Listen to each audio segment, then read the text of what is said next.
That's the formal introduction, of course. So, hello everybody. Welcome to PHP Town Hall Round Full Stack, whatever the hell we're calling it. We're recording from SunshinePHP here in Miami, and we've got a good smattering of attendees from the main event. So, yeah. The peanut gallery is white. We have multiple cameramen on the side. This is wonderful. So, would you like to introduce yourselves? Starting with you, Amanda. I'm Amanda. I'm a developer evangelist at PagerDuty. I gave a talk on APIs here, and now I'm here talking about something. I'm Adam Wadden. I'm a developer at TitanCo. I'm the host of the Full Stack Radio podcast. I gave a talk here yesterday on the 4 rules of simple design. Woo! Yeah. I'm Samantha Quinones, and I work at AOL. Woo! And I spoke on talk about building data pipelines, which is kind of what I do at AOL. So. Pipelines. Question. No. Yes, questions are allowed from the audience. If you We'll apparently allow it. What is your away message right now? I'm in Miami, bitch. Something passive aggressive, maybe? I was the master of that shit when I was like 12. Wonderful. So anyway. Yeah, moving on. Not about that. No, we prefer direct aggression on Yes, PHP Town Hall. It's more efficient that way. Blue Moon has arrived.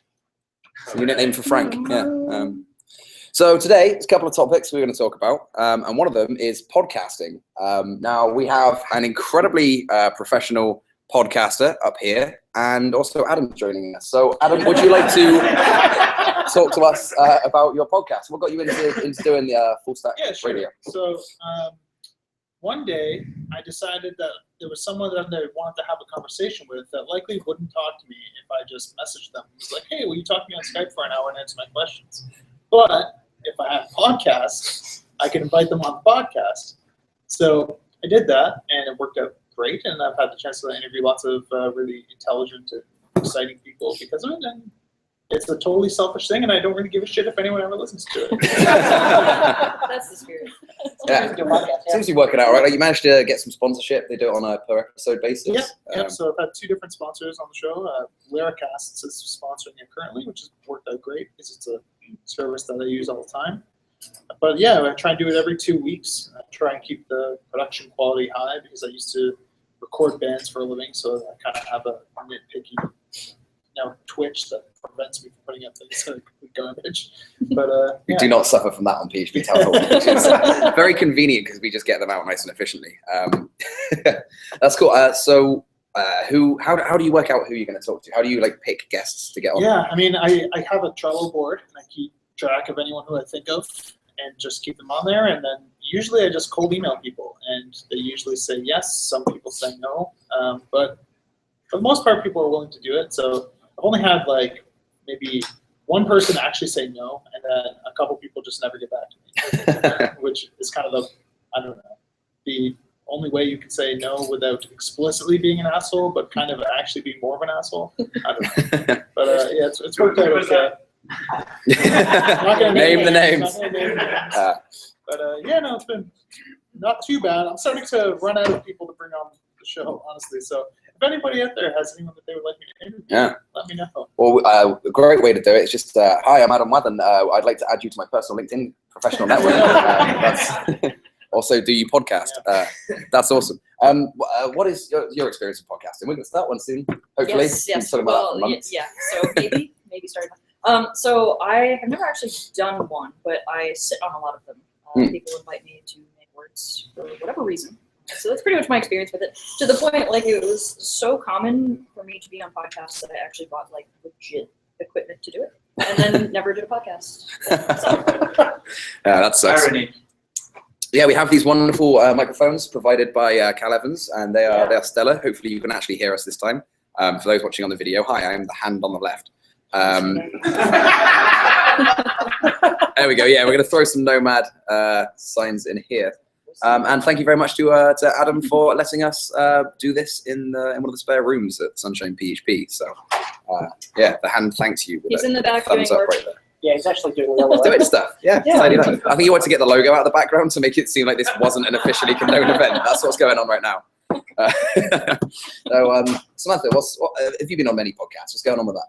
I've been on a number of podcasts. Yeah, I actually used to also be on I used to actually produce podcasts a number of years ago that was not related to technology in any way, shape, or form. I guess my claim to fame is that like my cousin's husband is on an actual real podcast that people actually listen to, Flockhouse. So that's like my big claim to fame. Yeah, Stuart Wellington. A little shout out there. But no, I'm like, and I'm on often for some reason. People are like, "Hey, would you like to come on our podcast and talk about stuff for some reason?" Like make words. Okay, Yeah, make words. Yeah, and I love to talk, so sure. But yeah. Yeah, that was pretty much my motivation for Town Hall. Is like whenever I'm arguing with someone, I would just be much more efficient if I could get them in front of me or on Skype instead of just spamming the shit out of everyone on Twitter because no one really cares. So then we record it and release it and no one else cares, but we've at least got it out of our system and then the internet's a happier place. Yeah. Maybe. Yeah, I mean, I like to hope so. I pretend. I'm at least really happy. Phil's world.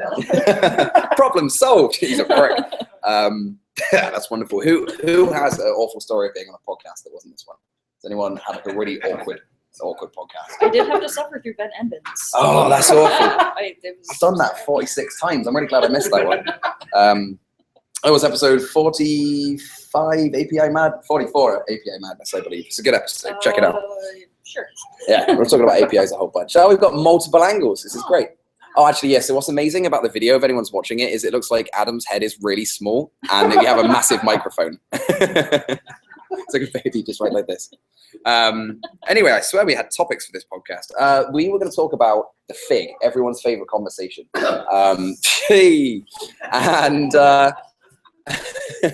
So recently the fig has been going through a bit of an identity crisis, basically, with on one side people screaming that the fig isn't all-encompassing enough for the entire community and the standards don't reflect what the entire community need, and there's been another group of people shouting that it doesn't do enough. It's basically saying it's too much and it's too little at the same time somehow. So I'm actually get Ben up here for a second, a different Ben Marks, and ask him a question that's not about Magento for a minute.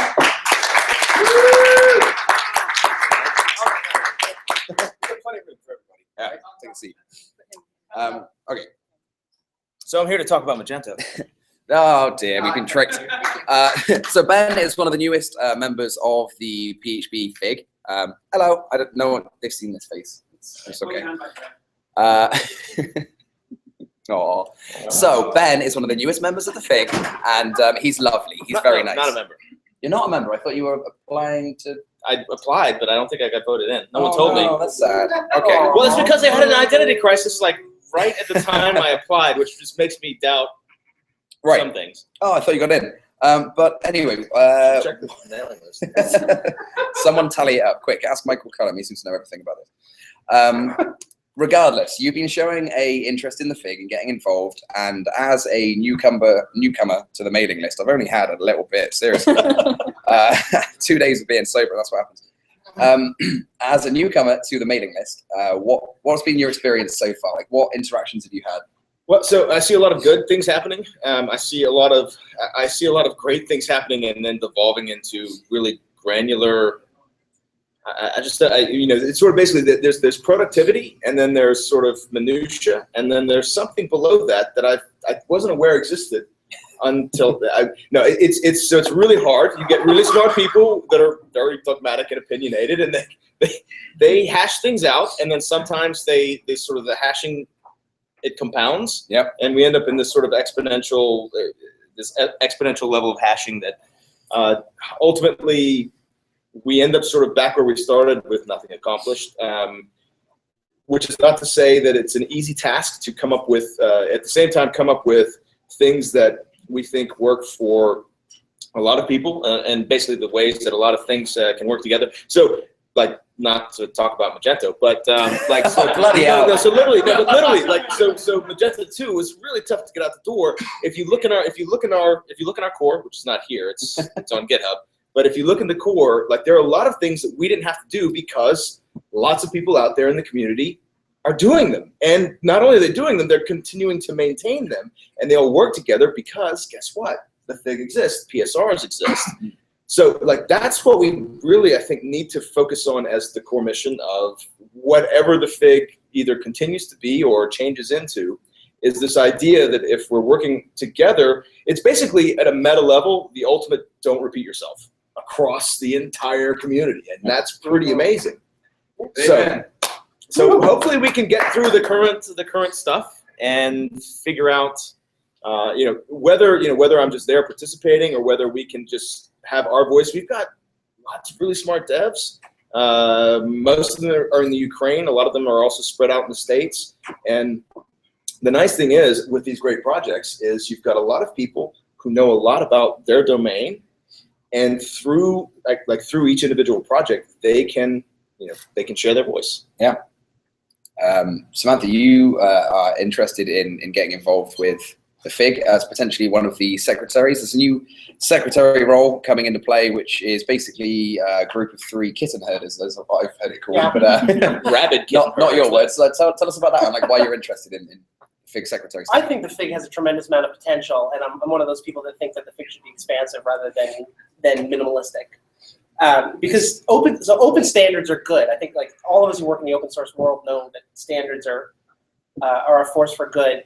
And the FIG is what we have in our community, and it's already kind of like, even though it's dysfunctional, I think we all agree it's dysfunctional, but it's something, and it's something that we should. I hate when people like even talk about maybe throwing it away or saying that it's irrelevant. Like it is a building block that we can create something amazing on top of, and I think that we can really look to other languages, other communities, see what they're doing, and actually having.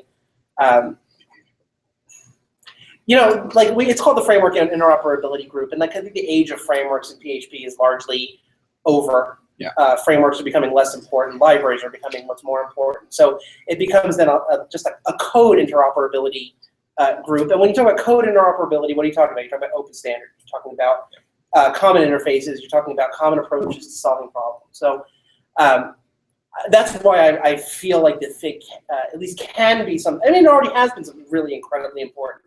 Some of the PSRs have been so massively adopted. Like, how many people join a new company and they're like, yeah, our PSR2 is our coding standard. Like, that's amazing, right? My interest in it is mostly coming at it as someone who enjoys administration and process. And I see kind of a deficit there where more process might make it a more, first of all, effective venture for all of the member projects. And also maybe more of a pleasant place for people to be able to connect and get engaged and actually feel invested in it. So PSRs like 1 through 4 for us. So that's again what helped get us where we were. Basically, helped us deliver M to 1 time. So Yeah. Since frameworks are dead, can we rename it to FIG, PHP interoperability? That would be perfect. I don't know what Code Rabbi would have to say, but Yeah. Is that not only if you eat it. So so some of the feedback from Anthony Ferreira, who's had a lot of like valuable feedback for the FIG, even though never being directly involved, is that the FIG pretty much could become like the Open Standards Group, but the effort and quality required would be much more than is currently put in, right? And I personally struggle to see how it would end up becoming that without being drastically different. Like the representatives for the projects, a lot of people, it's hard enough to make them read the meta document that explains what a standard does. And that's even if that doesn't change 10 times in a month. And if it's changing more or goes on for 2, 3, 4 years, the chances of having those people actually give a damn long enough is really hard. Plus people change and they move around, and I got out of there mostly just because Pyro CMS got sold and I wasn't doing anything with PHP anymore. But people's jobs change and they move around and they move on. So we end up in a lot of circular conversations in the FIG because the people switch around. There's not like an insanely high turnover, but there's enough of a turnover where people weren't around for the start of the story at the end of it all the time. And I'm wondering what you think the FIG could do what you think the FIG can do to become that working group, and that's to anybody if anyone has any ideas. I mean, for me, so coming into this and then pouring over, and one of the first things I did was I got involved I just started trying to go through and just track votes in this really, you get these threads that are hundreds of responses long, and it's really hard to track. I did this matrix of what people's sort of pseudo votes were, because it wasn't in voting phase yet. And people kept switching, they kept adding, they kept reducing. It was a really hard thing to track. And then this whole identity crisis thing came about, and I started looking at, some of the points that were raised were basically we need to be, like the, a true standards body, which has this sort of massive amount of structure and effort involved, which I don't know that we'll ever get, right? Because, like you said, people, it's kind of transient. People come and go. I think that was part of the idea behind getting projects as opposed to people that was involved. Yeah. So part of the thing is how do you deal with people coming and going, and this notion that we should be this sort of all-encompassing, very scientifically, this very method-laden body that makes decisions, and that. Again, the fig seems to be going in the direction. Not in there yet, buddy. Where do I send the check? No. Basically, the fig seems to be going in the direction of, or questioning whether it should go in the direction of something that seems to get it away from being just the effective thing that it's been already. Yeah. And so the I'd say the hope lies in kind of where, like, what's been done. And not just what's been done by the fig, but what that has enabled, right? I mean, but I think it's honestly a good model. Like, the fact that it's a project-based model, I think, is one of its strengths. I mean, the fact is most people who are doing PHP in their day-to-day lives are approaching PHP through the lens of either a common library or a common framework or a common CMS or something, like one of the member projects. So I mean, that kind of lends it a lot of power. There's very few people that are just building complex things from bare raw PHP, which is one of the strengths of our community. The fact that we have an ecosystem that doesn't require you to do that. I think a lot of these things, like, I think there's a lot of opportunity for having, for building up process and not saying, like, well, it's not what it should be to be an all-encompassing standards body.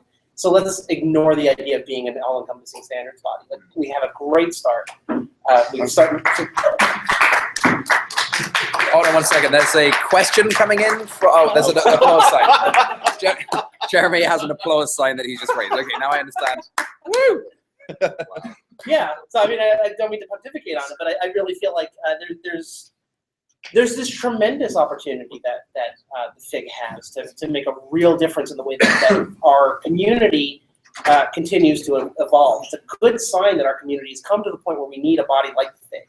And the fact that we're looking to the FIG and saying, please grow into something that's going to help this community continue to expand and become more inclusive and become more effective at promoting the project. That may be the salient point. It's good that we are at this place where we know we benefit from this and where we can make this something that matters. That's the salient point. And I think the secretary role is going to be, there's a question over here. So I don't know that much. I've been doing PHP off and on since '98, and I don't know all the details of the FIG and such, but I see this, you're saying high turnover thing. Has anybody ever discussed, like, maybe making members or membership or whatever be part of the FIG in terms, like, okay, you're like you got a 2-year thing and you can't quit until I got you. the end of this term. Yeah. That kind of thing. The question was about making it so that membership projects, their representatives are based on terms and making it so they can't quit, essentially. I guess that'd be quite hard to do because, shit comes up. But it could well be a case of you can be a member project, but if your person leaves or you replace them with someone that hasn't got a clue what's going on, then kick you out. But that's pretty hard to manage. Like, how do you work out if someone's replacing them well? And you just see projects just drop off. If there's one project that's been like really behind a change or like really pushing for it, like one of the main projects is helping to work on it. If they get hit by a bus, you kick them off, then the whole standard's screwed. I think it'd be tough, but Margaret. Does they have a code of conduct? Okay, there's a strict policy that we're not discussing the code of conduct because my blood pressure can't handle it. So we're not going to talk about the code of conduct here. Well, if you look at the threads on the Fig, like the Fig mailing list, we seem to be keeping it above the actual discussion about potential codes of conduct in PHP. Right. Right. So that's the only thing that could make everyone bike shed harder, I think. But I nearly asked her, how do you feel about the custom code of conduct that's being developed? No, I'm not going to do that. Right. Where are we going with questions? Yes. So I've heard the argument of the Fig and the PSRs are too overreaching and trying to do too much. I just question the fact that the people who make those statements realize it's a recommendation. This sounds like a statement. This sounds like a statement as opposed to a question. Do you run into a lot of those people that are like, oh, it's too overreaching? Yeah. So that's the problem. Like to restate the question, some people say that PSRs, as they currently are, and the Fig as it currently is too overreaching, and it tries to do too much, and it tries to, I guess, like enforce its will on too many people. I have absolutely run into that a lot. I have been unofficially representing the Fig quite a lot. I think that's why a lot of people think that like I invented the Fig or something. I get a lot of blame and far too much credit for things that the Fig do. I'm just one member that turned up after PSR2, but I've blogged about it a lot. In my interactions with people, there are a huge number of people, a lot of people that say that PSRs are too wide-reaching. They do far too much. They're coming into my house and taking away my tabs and beating my kid. Like, I don't understand what they think the Fig really is. There's a confusion between the Fig just saying like, here's some stuff that we use, us projects. This CMS and this framework and these other things, we had some really similar code and some really similar standards. So we just thought, oh, let's combine those. And then that we can just use those now. And someone else looks in and goes, oh, that was pretty cool. I'll use that. And they're like, hey, Steve, this is pretty cool. You should use that. And then eventually it gets spread around enough that someone's just like, how dare you make us use this? And we're like, we didn't ever make you do anything. It's really bizarre. And so whilst I do agree that becoming a true open standards body would be a good end result for the Fig, it's very different to what it is now. And getting to be that open group that has enough community involvement will be really hard, because already the Fig is some group of self-selected elitists that just want to tell everyone how to write their code, right? And it's already that. And if it becomes any more than that, people are going to flip all the tables in the world. And it's really hard to get to the point that would be better in a way that won't cause more trouble, even though people will always freak out about something in PHP. Just right? Before Michelangelo chimes in, like, so, you look at, so the irony, of course, is that the sort of the widespread adoption of the Fig is what people use to argue against the Fig, which is actually kind of really the benefit of the Fig. I don't that's actually with that. Number one feedback I see is I'm not going to use PSR2 because everyone keeps telling me to use it. I'm like, what? This thing's really cool. Fuck it. And then the idea that it's some like Larry Garfield. I don't know where he's from, that he has 48 hours in his day to do like day job and other effort, and then and Drupal, and also get into. He doesn't sleep. He runs on hugs. Yeah. Oh man, I gotta figure out how to do All the powers. He does keep it in his vest. Yeah. That's why he has 10 of the same vest, and he keeps each one charged up when he's not. I'm ready to fight. He's got a vested interest. Oh. All right, well, thank you very much for your contribution. Thank you very much for your contribution.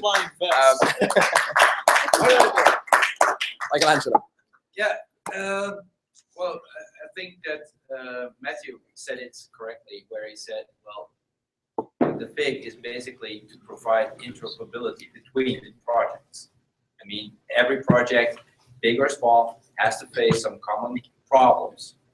And the Fig is trying to figure out a way that components from one framework that solves one problem can be used without any problems in another project, because the standards exist. Maybe it would be nicer for people that don't actually understand what the Fig is consisting about, that people basically say, okay, the Fig is about the projects, the open source projects that want to work together in making a better world, basically. I'll let you sum that up. No, I was pouring whiskey. Okay. So Adam, would you like to take that one? No, I got nothing. Are you playing Space Invaders? So, well, it kind of boils down to, so what so Cal's the godfather of the PHP community. What does that make you? Yeah. I'm just okay. So Dragon B, the ultimate groupie of the PHP community, is saying, so basically that he was trying to make it was a long tail pun. The fig figures out things. But really, like, so we should not be wasting time. Like, if I'm working on a project, I shouldn't be figuring out an autoloading scheme. I shouldn't be figuring out my logging implementation. Like, this stuff, if I just know it's handled, and then I know there's other projects, other packages that are using this, then I can interface. Yep. I don't have to think about it. That's the nice thing. Again, the whole idea of sort of don't repeat yourself writ large in a way that is open, and use it if you want to. Don't exactly. I mean, it's about interoperability between projects, but what is that code that's sitting in that directory on your laptop? It's a project. It's about interoperability between your project and open source projects. It's I mean, yeah. I mean, kind of sort of like a meta PHP interface. Yeah. Okay. There's a question from Margaret. All right, so I have a question, comment. Comment? So like the mission of the FIG, it's about making projects work together better, and it's about getting people to code in a way that makes it easier for projects to work together better, which kind of makes the cornerstone of the FIG an education project, because without disseminating this information, there's no way to accomplish the overarching goal. So, like, what does the FIG do to distribute that information in an educational way? How do you overcome the fact that people are like, don't tell me what to do, fuck off? How do you distribute that information in a useful way, and how do you orient your group towards that goal?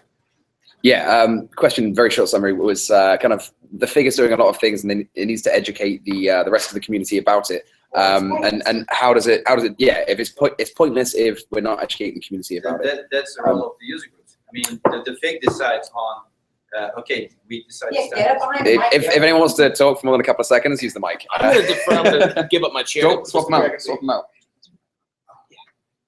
Hi there. Hi, Internet. Okay, well, the FIG decides on the standards, and then you need to have your peers to relay the message. I think the user groups and the communities can help with that and relay it to other people. Yes, no, absolutely. I agree. I was just laughing because I just blocked Adam's face directly off. Sorry. The user groups are important in that. There's actually something. User groups need to educate people about things. People give talks about interesting stuff. That's a always standing role of the user group. But the FIG itself does need to do that, and luckily that's something that the secretaries are going to be involved with, right, Samantha? There's going to be a blog, which I don't know if secretaries blog on it, but there's going to be a blog fairly soon. So, I want to hear more about that secretary role. I mean, communication is so important, and it's always a weakness in an organization, because I think as a whole, developers are not the population of that's great communicators. What word was that? Communicators, and the population that's great developers. Like, there's not a tremendous amount of overlap there. Yeah. So I mean, communication is really important. Process is really important. Being able to focus these debates that drag on and on and on. The drama, focus the drama into actually something productive, and then take the results of that drama, of that conversation, pare it down to what's meaningful, and then actually communicate that to the community, so that user groups can start picking it up and start sort of disseminating. And again, it's not about being prescriptive.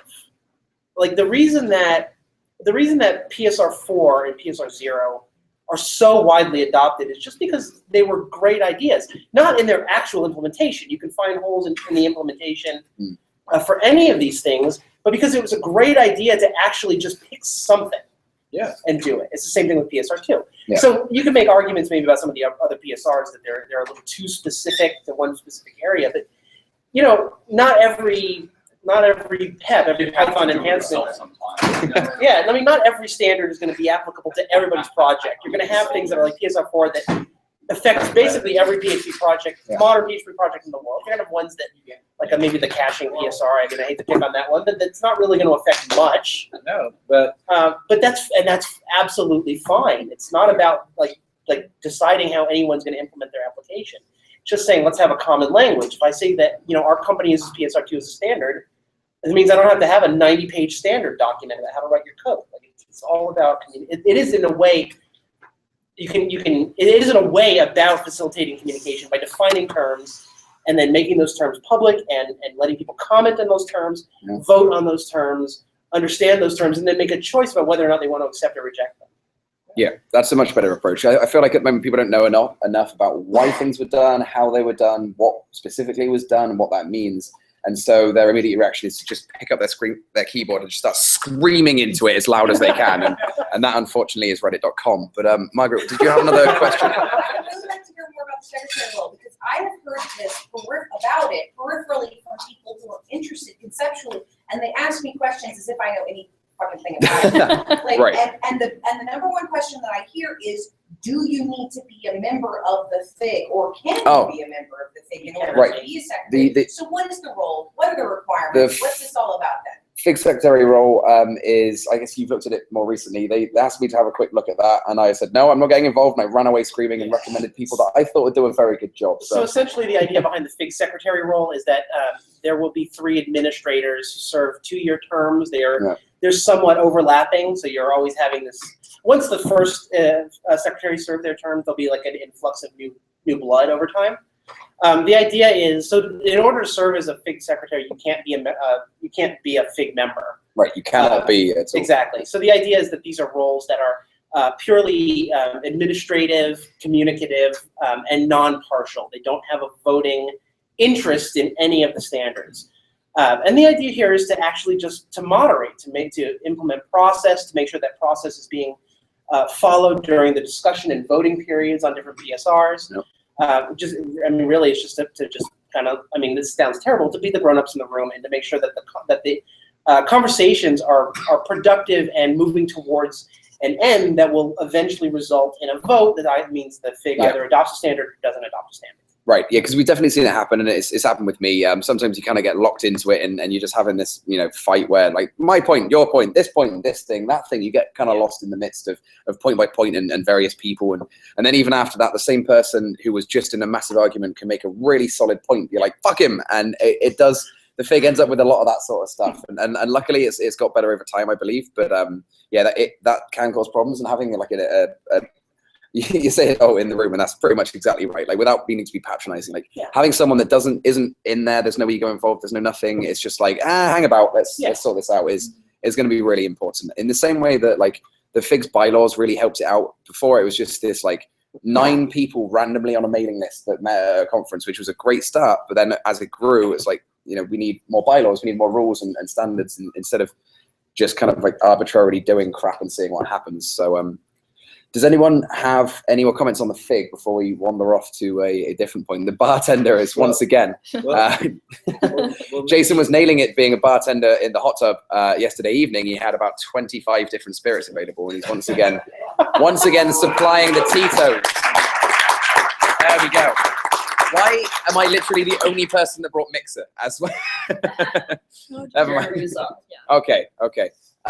Any more points on the FIG secretary type stuff before we move along? Making money on the side, making that side money. It's all about getting that gold. I've been trying to get a boat for the last 2 years. When I started doing my book, I was like, this is going to help me get my boat, and then I'm going to be Captain Sturgeon, and y'all can fuck off. And unfortunately, I still don't have my boat. Have you paid off your taxes yet? Nearly. I'm down to like.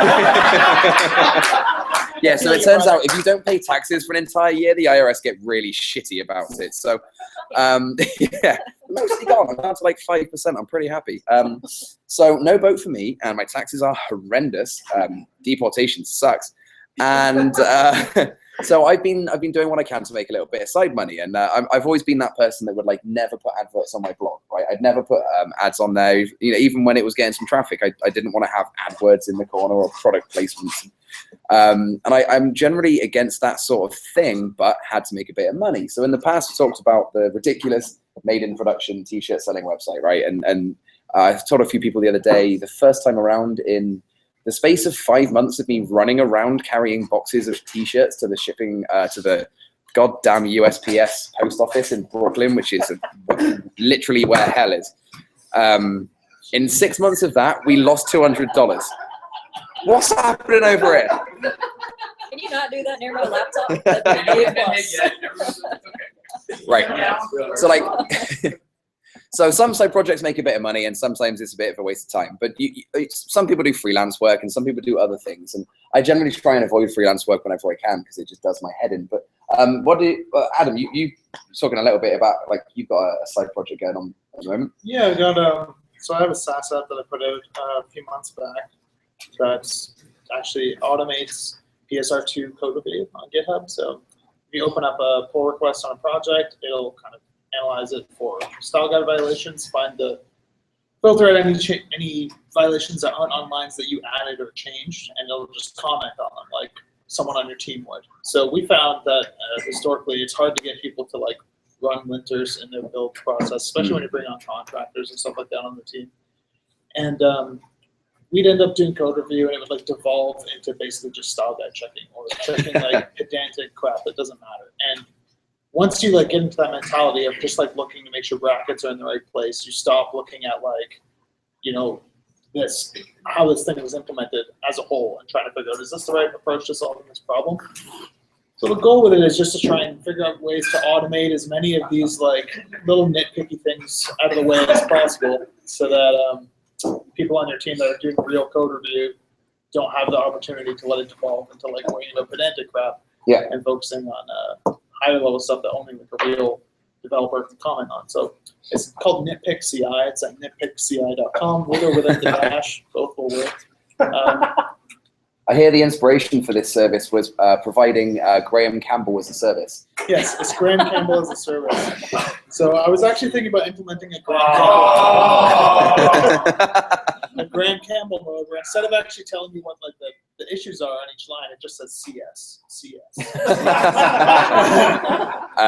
Yeah. Jeremy is really nailing it with the signs here. Is one of those signs do an errand stop? Because that's, yeah. That's hilarious. And so what made you decide to make that as like a SaaS thing and like you charge? Yeah. So I made it just because like it seemed like it'd be useful for our team, and there's another product in the market that's very similar called Hound, that does like Ruby style guide checking and Sass and I think CoffeeScript too, but they would never ever have PHP support. So I built the one that does PHP. We kind of dog fooded it at Titan for a few months. And then eventually, after a bunch of pressure from Matt Stauffer and Taylor Otwell and Jeff Rouet, I finished up the payment stuff and pushed it up to something that people can actually pay for. And yeah, so a lot of open source projects are using it. There's a couple real customers that pay for it too. And yeah, it's pretty cool. I would say it's more work than I expected. Like I could fill 40 hours a week if I wanted to actually push it. You know what I mean? Right. Writing content related to it or adding new features. You getting a lot of feature requests for that? I get a few, but I pretty much just say no to all of them to keep it kind of small. But yeah, no, it's been good. It's good to, for me, the main goal was like not to make a lot of extra money on the side, although it's nice to have something that people can pay for and have a real thing. To me, the main thing was like as a developer who works at you know, a company that fills their day working on client projects and stuff like that, I never really like get my own stuff finished and posted. So I have like a million things that are like half done. I get like just enough done to like solve my own problem, but it's never like good enough to really like, if someone was to say like, can you show me something that you've done? I wouldn't want to show anything. Right. So I kind of like, hang on a second. Jeremy is attempting to mix a drink using, he's,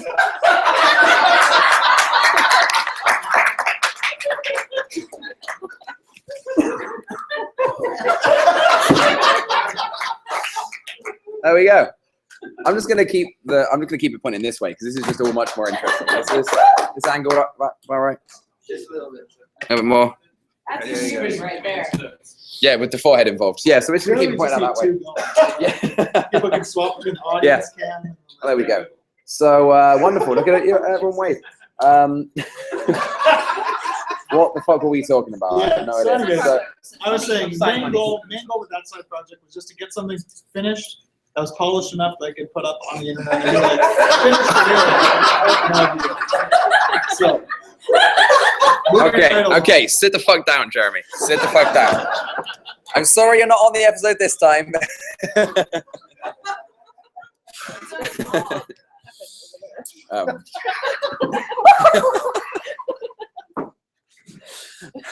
So yes.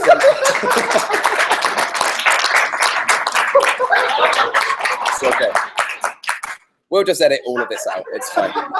Which is, we'll fix it in post. This is what we say every time, and then we never bother because the editor is expensive, and we can't afford that. It's going towards my boat. But you say that like the goal isn't really to make a lot of money, and it's just kind of like a yeah, cool I mean, thing it'd to be have on the cool if side. we can make money, but at the same time, like I'm totally satisfied just to be able to like say, I made this, I'm proud of it. I feel like I finally finished something that I did a good job on, and it's up there.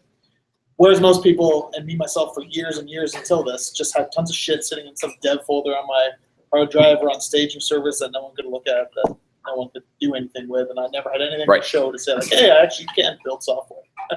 Absolutely, Margaret. Okay, so the brilliant young woman to your immediate right, what would she like to talk about?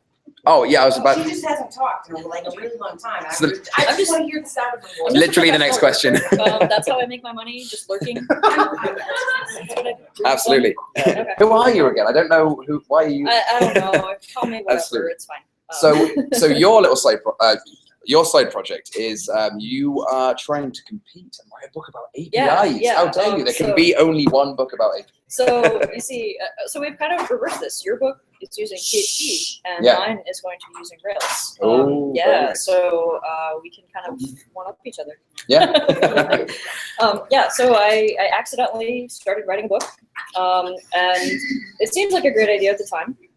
Writing a book, and books are great, and then you realize that you put all of this time into this thing to make about $3 an hour. Yeah, I wish I were joking, but when you do the breakdown of the amount of time that goes into it versus how much you actually get from something like that, yeah, $3 an hour. It's awesome. So it's kind of a really cool side project. Like, don't get me wrong, writing is awesome. Teaching people is amazing. Love doing it. But the money, not as good. Well, if you work for $3 an hour, I mean, we swap our Indian team for. No, I'm good. I'm good. Yeah, so that's Cold and that makes it an interesting point, right? Like, if you're getting $3 an hour, why wouldn't you just freelance? Why wouldn't you do some consulting or something like that? What motivates you to work on the book, knowing that it's not going to get you crazy cash money? So this is actually sort of related to why I do what I do. So I'm an evangelist. It's my job to kind of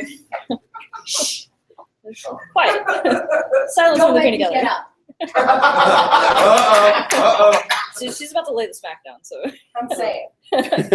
yeah. So I mean, this is kind of why I got into evangelism. Is I really like teaching people. I like helping people solve their problems. I'm not a rock star, but I like to help other people on their path to becoming rock stars. It's what I'm really passionate about, actually. So that's why I'm writing this book. It's about API design and things like that. And if I help one person, like, it's worth the $3 an hour, honestly, to me. Yeah. So this is the blatant, open yourself to attack. What's the name of the book? Is it on Link Club or? To be determined, and it will be coming out through O'Reilly. Nice. Yeah.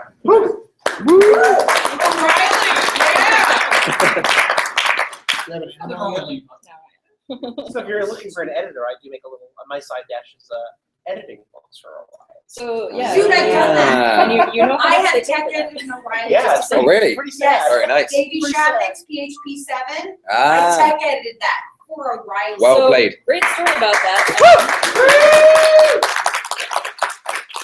So I was at a conference recently, and they had a stack of published copies, and he had no idea that it was going to be published. I sent him a picture, and he was like, "What the fuck?" I got so excited by that. Do you want one? I have. Yes. Okay. Shoot me an address. Free? Yeah. Nice. Come on, I'm telling you, she only makes $3 an hour. Yeah. I'm still waiting to get paid for that. Okay. which is tech editing for O'Reilly sounds a lot better than tech editing for PAX, because I believe most of their books are tech edited by a drunken koala bear. Based on my experience of reading those pieces of shit. Actually, it's a recovering alcoholic. I'm sorry, he's changed his Don't tune in the judge last me. couple of years. Don't write for Pact. So how did you get going with O'Reilly? How did that come into play? It was just kind of so I worked with them to sponsor conferences. That's kind of my job, is sponsoring things and making words with people. So I know a lot of people at O'Reilly. Yeah, no, making words. It's a good thing. Every time I like it. It's a great thing. Yeah. And it can go deeper. Anyway, so yeah, just kind of got into contact with a lot of people at O'Reilly. Have been giving a talk on APIs. Actually, if any of you saw the talk that I did at this conference, that's my most popular talk. Everybody wants me to do it at their events, which is great. But some people at O'Reilly saw it and they were like, hey, this would actually be kind of a cool book to have. This is kind of an up and coming thing, especially if you follow any of the Internet of Things. By the way, follow Internet of Shit on Twitter. Internet of Shit on Twitter is amazing. Absolutely amazing. Did you see the one that was the connected eye mask? Yes. It looked like Phantom of the Opera, but it was going to murder you immediately. It was terrifying. Yeah, the Bluetooth toothbrush that told you how healthy your teeth were, because apparently your toothbrush needs to tell you this, of course. It's a shame that Gary has wandered off, because there's an amazing Welsh comedian called Rod Gilbert who sounds very similar.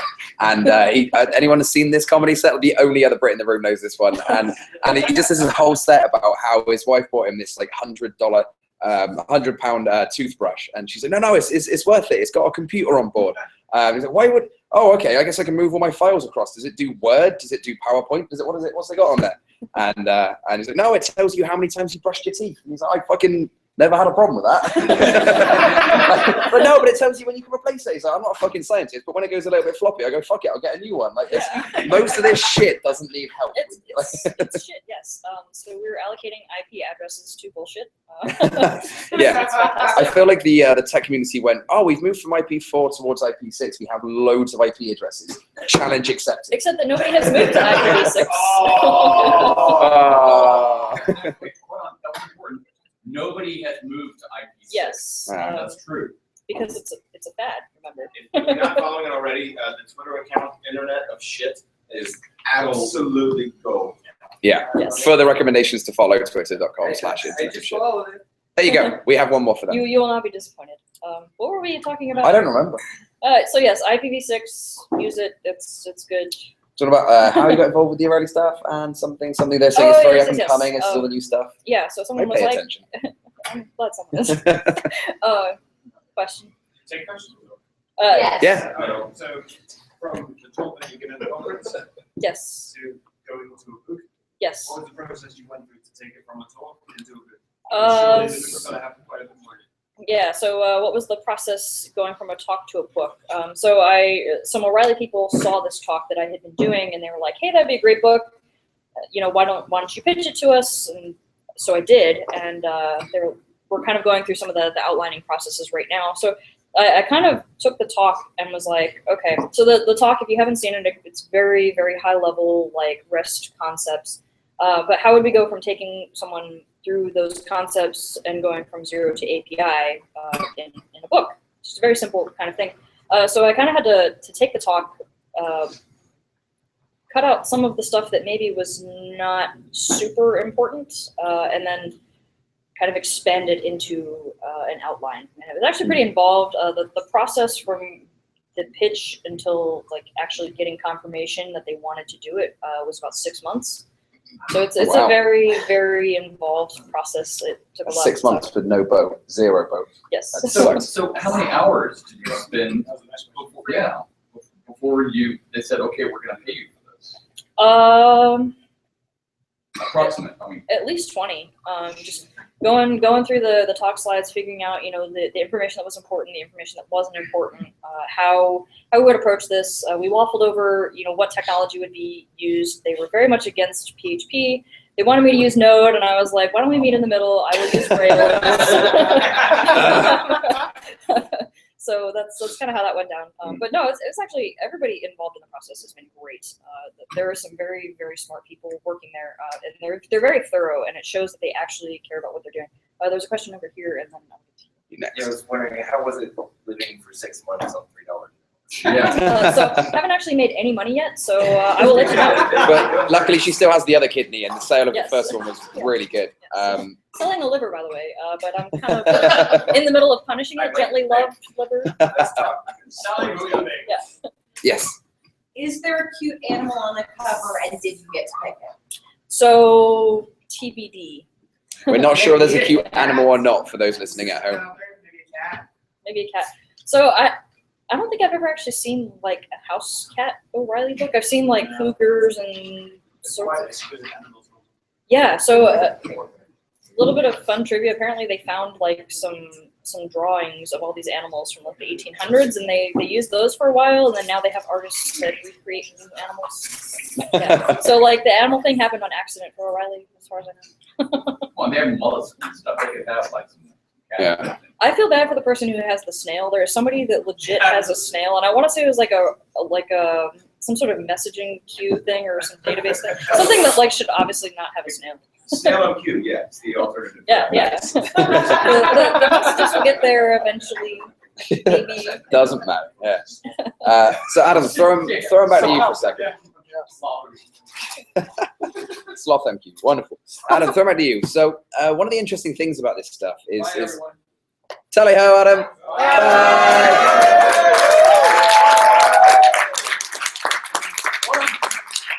Thank you, Adam. Thank you.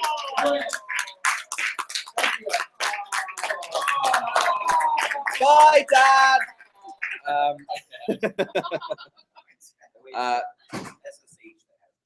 SSH has a snail. Wonderful. Yeah, something like completely inappropriate. No, I feel like FTP should be the snail, sure.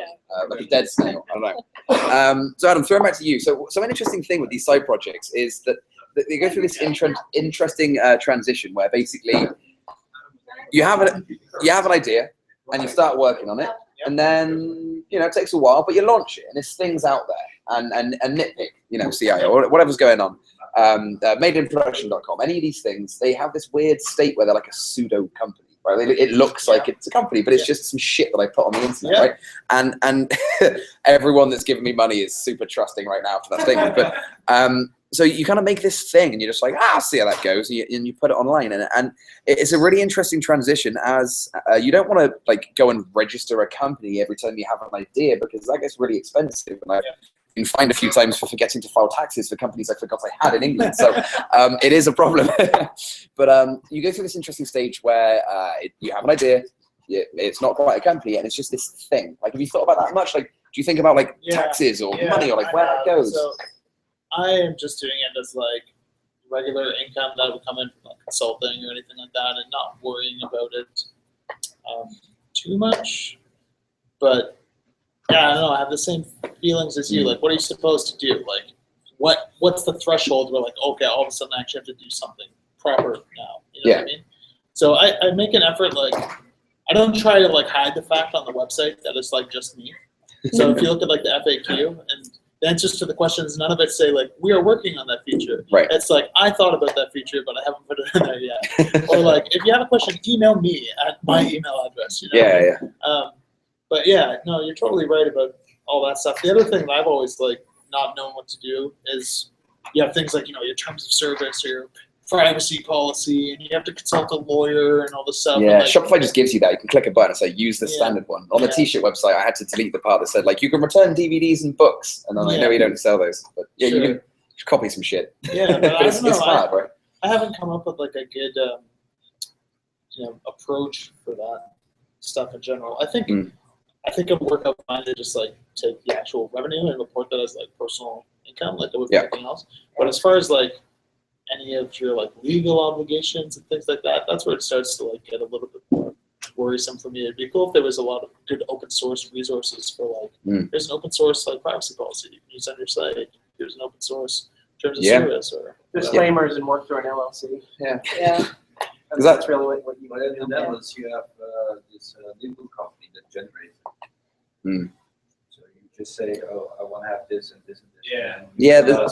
In the United States, there are services around that will give you help with certain legal aspects. So if you're just concerned about the legal aspect, there's LegalZoom here in the States, and there's a few other ones in various places. And so for certain things like the privacy policy and for other things, you can get a document and you're done. But it's just this kind of like weird, interesting step that you go through, which I guess until you've done it, it is quite hard to. It's weird to think about. But like with this made in production stuff that I'm doing, like if a T-shirt goes missing, then I feel like every time I come apply to someone out, like no one's ever not had a t-shirt or not had a refund, right? That's on me. We lose a bit of money, but you feel this like personal obligation and stuff. And larger companies, maybe not. Amazon will always give you their bloody t-shirt, right? But there's these certain things you go through where you're like, should I be a company? Do I need this like thing in place to make sure that I don't get fired or don't get sued, right? Like if you have some problem where there's some sort of somebody hacks into your servers and gets a copy of a client's code whilst you're checking it against that, and that gets leaked out and broadcast all over the place or something crazy like that, you personally, like, you're liable in this as a company, right? Like not to try and keep you awake at night, but like that sort of thing is never worrying to me, and it's really weird. The thing is, you can form an LLC for less than $200 in any state in the United States. Just do it. Like you can have one Like I do all of my side work through an LLC, like the one LLC. Yeah, exactly. Just like have an LLC, and then all that does is provide you with legal liability, protection. I did the same thing. I put all the projects and crap under the umbrella of the LLC. That's actually helped out a lot. I have had some problems. They didn't actually go to court, but there were some potential legal issues that I was protected by because I had all those things. So definitely do that. Yeah. Back in the UK, that's I used to run a company called Happy Ninjas, and run a company is a fancy name for like I filed some fucking paper, right? And Happy Ninja was like me and 2 other people, and we did design and development work together. And it was the parent company that handled stuff for Fuel, and it was the company that ran the Code Igniter conference, and all these random projects I was doing. It was the parent company for Pyro CMS, and these were all just things, and it was just like one PayPal account and everything went into that. And that made life a lot easier. The only downside to that was when we tried to, we eventually spanned Pyro CMS off into an Inc., like an American company. And the plan for that was that we were going to try and get me a visa through that. Like I was going to get my buddy Gerald to like run the American company. And then to get the visa, you have to prove that you would be better at doing that job than a person in the United States. I was like, who would be better at developing Pyro CMS than the guy that bloody made it? Well, me, give me a visa, hey! But didn't need to do it in the end. No, that would have worked. I worked for some other dickheads that went bankrupt. But where was I going again? I just keep going back to then I got deported. But yeah, so yeah, definitely putting things under an umbrella company is a really wise idea. Like doing it as soon as you can is great. Like we've already done that with Made in Production because like the first time around we're just trying an idea out and like we lost $200 in 5 months. Like that doesn't matter. Like that's just a silly side project experiment that failed. But now we're at the point where I made like $500 in a month or something, and we're like, oh shit, that actually might need to be a thing. So there's enough people involved at that point with buying shares and shit that would make sense to put it into a company. And also, it stops my PayPal account and my own personal credit card becoming a slush fund, which is pretty helpful. Yes. Because the hard thing with this is that payments all go out using whichever thing that you set. So if you set it as PayPal, that's fine. But then some people pay you with PayPal, and some people pay you with credit cards, which goes via Stripe, which means I don't get that money for another 5 days, which means it ain't anywhere near my bank account or PayPal. So there's all this money flying out, and I get nothing. Thank you very much. I just want sympathy. So yeah, limited. So registering a limited. So registering your own company is the way to go. And now Magento have done roughly the same thing because they're no longer part of eBay. Ben, would you like to talk about Magento for a bit? we can all sit down now. It's just we can all just. Yeah, you can take my spot. All right, we're swapping out. Round of applause, Brandon.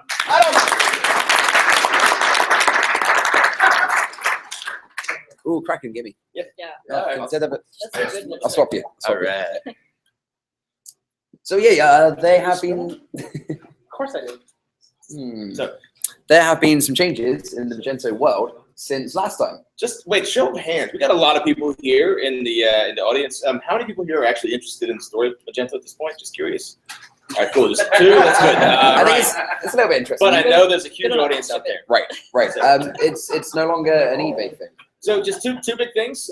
It's no longer an eBay thing. So it started out totally just open source here. Let's like take Java developers and have them write a PHP framework to do e-commerce with, and then eBay said that looks beautiful. We'll buy that because actually there was a lot of money going through PayPal, and then recently eBay decided that they weren't going to make their whole sort of let's be Amazon model work. I don't know if that was their strategy at all. I wasn't in any of those meetings. But so yeah, we're spun out. We're owned by the same company that owns Doc Martens and Hugo Boss and tons of other properties. Awesome. Yeah. And lots of tech properties too. They're really, and they're cool. They're in the long game, which is really nice. So it's not sort of a pump and dump kind of private equity fund.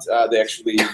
Like, I've not heard of pump and dump before. Is that something that happens in the park or what? A Bain and then things take a turn. So like kind of, well, Bain Capital maybe, like right. The idea that you buy something, load it up with debt, and then sort of extract value and turn it off. No, our Premier is the company that owns us. Basically, all we know now is we're kind of back in kind of well-fed startup mode, really profitable company, but Magento 2 came out, and again, so back to the FIG discussion, like we literally were able to deliver on time because of all the things that we could use out in the community. And hopefully people like what we made, what we spent a couple years making with a couple hundred developers, which it takes a little while to build a big e-commerce framework. And I'm, yay! The applause sign. So, yeah.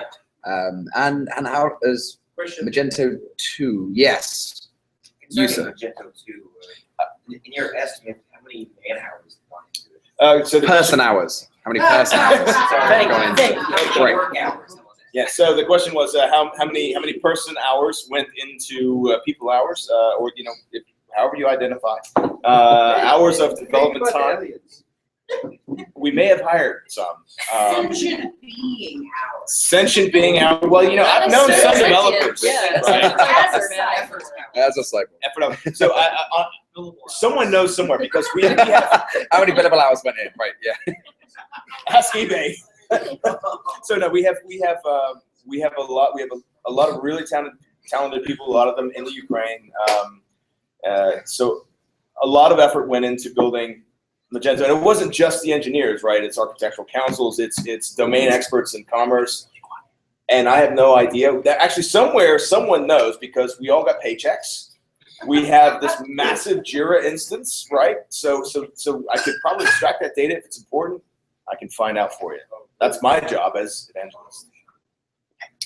And we've just asked Jeremy to come and join us because I feel like he really wanted to get involved. Sorry, I mean, come he on just. this way. Hold on. There we go. Important question. This is Jeremy. I've been very quiet all evening. How many people think or have said to you that you look like a skinny Kevin James? Kevin Smith? Kevin Smith. No. The guy from like Mallrats? Kevin Smith. Kevin Smith. Kevin Smith. Kevin Smith. Dogma. Oh, Silent Bob. Silent Bob. Silent Bob. And he's lovely. Yeah. Well, in some ways, in some ways, Phil Sturgeon is my hetero life mate. I'm kidding. That's a quote. It's Is him. that your Right here, buddy. Right here. So he's your J? He's my J. Okay. Right? He's got the mouth for it. Whoa! That's beautiful. I was just about to start singing the song they do in Clerks 1, and literally no one single word of that is appropriate for this conference. Like, I think the word and is okay. You see, folks, He Phil does. Sturgeon is growing up. It's Kevin Smith if you're thinking Dogma. Kevin Smith. No. Kevin James is Paul Blart.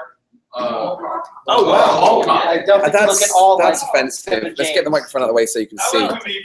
This is Ben's sad face. This is the sad face. I've seen the. Hang on, for a moment, can we all recognize that we're having a conversation about what someone looks like on a fucking podcast? Can we stop this conversation? It's like that black. He's got such a strong chin. No one cares. Let me see. That's what he said. Let me look at your face. We're moving along.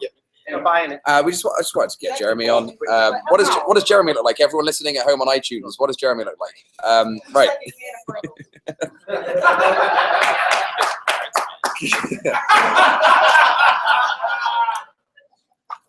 How many Mentos does it take to create a?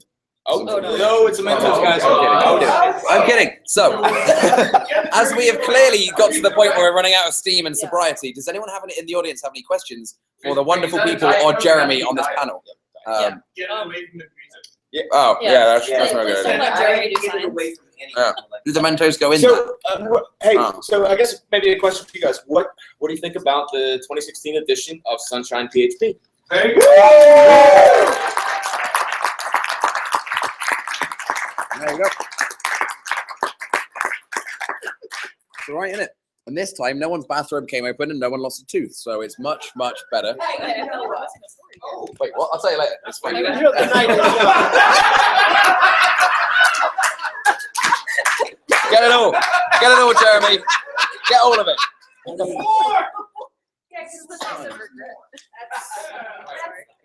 Okay, for everyone listening on iTunes, I'm sorry. Just get to a computer.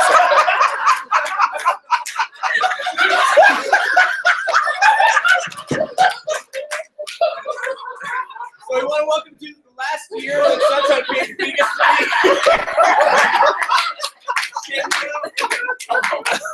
This is pretty much. Are you trying to Smile. Yeah.